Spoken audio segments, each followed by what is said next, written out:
working with Nicki Minaj for ESPN the Magazine on their music issues. How's that been? No, it's been great. I've obviously, admired her work from afar, as we all have. My whole family are all big Nicki fans. I just think it's fascinating the way that she's been able to create this entire world around what Nicki Minaj is and what she represents for, not just women, but just kids as a whole. How much is Kobe Bryant a product of the hip-hop culture? Well, it's been an integral part, in my story. You can go back and listen to whatever song from 1996 that take me to that place where I heard the song, whether we won the state championship and the Fuji song just so happened to come on as we were celebrating together as a team.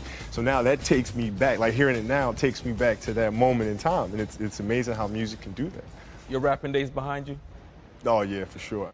One great thing about that though is it really put me in tune with the creative process of things, and I don't write songs anymore. I've written quite a few commercials since that time, but the hip-hop writing artist days are well behind me.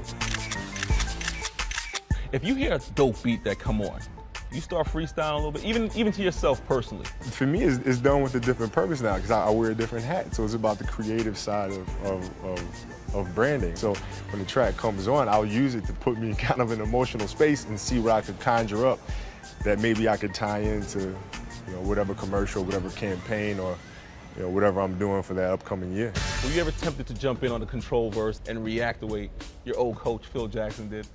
I'm not surprised Phil responded. Phil's really in tune with everything that's going on around him.